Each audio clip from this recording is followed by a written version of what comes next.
কালে ঝরে যাবে তার প্রাণ, এমন কেউ কালে বিধবা হবে আমার কন্যা সাবিত্রী।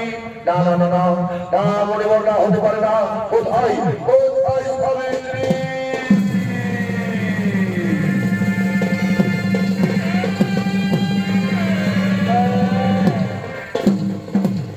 প্রণাম প্রণাম পিতা তব চরণে। বলো পিতা, কি জন্য আমায় ডেকেছে?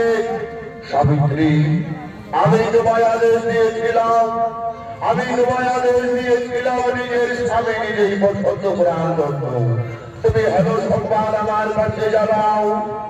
পিতা, আপনার আদেশ পালিবারে দেশ থেকে দেশান্তরে ভ্রমণ করি। তারপর বলে গিয়ে আমি উপস্থিত পাই, সেখানে আমি সত্যবাদীকে দেখে তার সাবিত্রী ভক্তিতে মাতৃভক্তিতে মুগ্ধ হয়ে আমি তাকে স্বামীরূপে বরণ করেছি।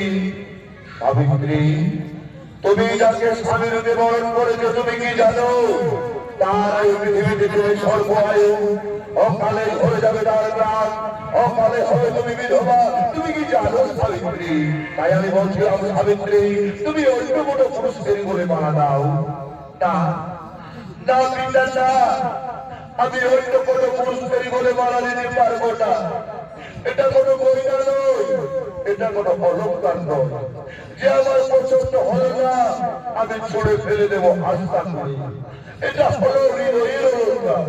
যা একবার মনে বসতে গেলে তা কখনো ছুড়ে ফেলা যায় না।